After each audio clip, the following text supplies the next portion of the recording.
for the fans. The glory for the pinstripes. What's good, evil Empire Nation? This is your trusted voice coming straight from the heart of the fan base, bringing you the hottest news for those who live and breathe midnight blue and white. Today, we're diving deep into a backstage move that could redefine the immediate and long-term future of our beloved New York Yankees. It is December of 2025 and the hot stove market is absolutely sizzling. The news coming down the pipe involves an intriguing trade partner, the Washington Nationals. While the franchise from the capital isn't declaring a total fire sale, their general manager, Paul Taboni, has sent up a smoke signal that Brian Cashman absolutely needs to investigate. Taboni has made it clear that for the right price, nobody on his roster is untouchable. And when I say nobody, I'm talking about two pieces that were already involved in one of the biggest trades in recent history, the one that sent Juan Soto to San Diego. I'm talking about shortstop C.J. Abrams and left-handed pitcher Mackenzie Gore. If our front office hits a wall trying to close you with Cody Bellinger or refuses to pay the exorbitant price for Japanese star Tatsuya Imai, Washington emerges as the perfect destination to redirect our resources. Taboni was recently asked about the possibility of trading these young talents, and his answer was music to the ears of anyone looking for market opportunities.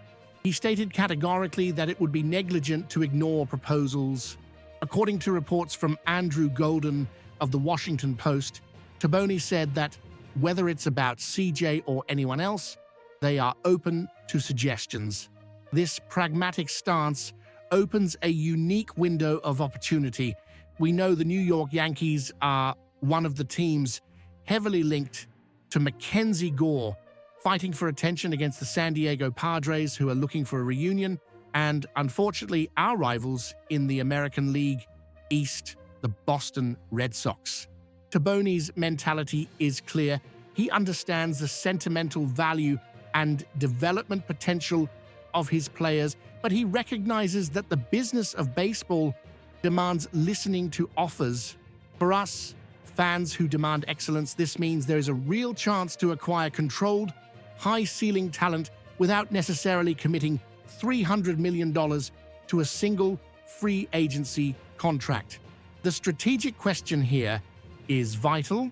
Trading with Washington offers a viable alternative to the inflated free agent market. We are talking about players who have not yet reached their financial prime, which aligns with Hal Steinbrenner's recent philosophy of seeking efficiency in spending. However, make no mistake, my friends, acquiring just Gore might not decimate our minor league system, but bringing in a package that includes C.J. Abrams will require Cashman to open the prospect vault. The question I leave hanging in the air right now is, are we willing to sacrifice the uncertain future of the farm system for the proven yet still developing talent of these two youngsters? Next, we're going to break down the numbers, the tactical fit, and why this trade could be the key to ring number 28.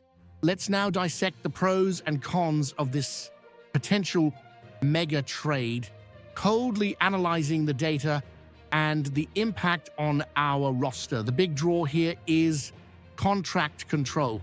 If Brian Cashman pulls the trigger, he'd be bringing in two players under contract for multiple years, which is gold in today's MLB. Mackenzie Gore doesn't become a free agent until 2028, while C.J. Abrams is under team control until 2029. This offers an extended window of contention that short-term veteran deals just don't provide.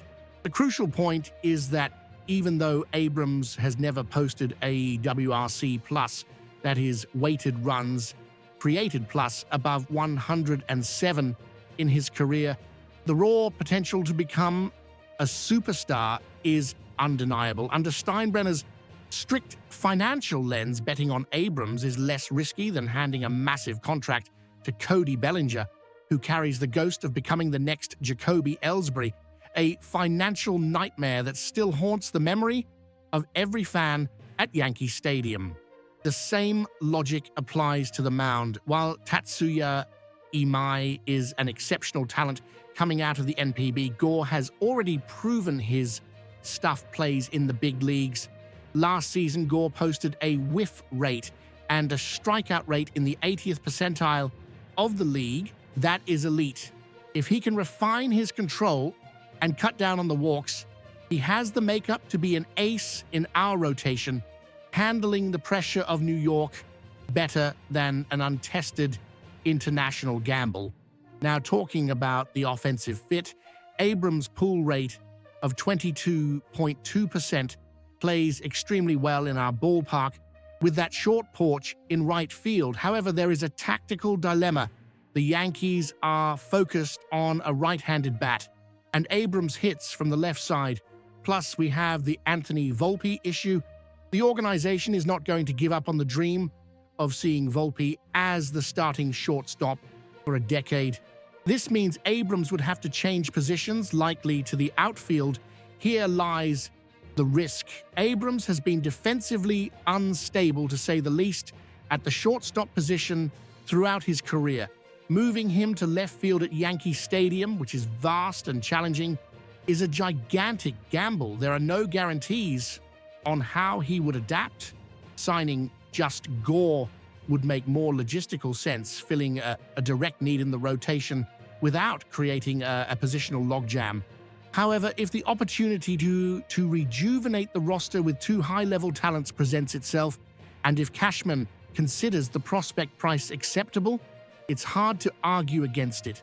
When you have the chance to inject electric youth and contract control into the team, you have to grab that opportunity without hesitation. The evil empire was built on acquiring elite talent, and maybe it's time we went back to acting with that calculated aggression to ensure the commissioner's trophy comes back to the Bronx. The potential acquisition of Mackenzie Gore and C.J. Abrams represents a strategic crossroads for the New York Yankees. On one hand, it offers youth, team control, and a sky-high performance ceiling, avoiding the financial risks of long contracts with declining veterans. On the other, it demands a significant sacrifice of prospect capital and creates a positional dilemma with Anthony Volpe.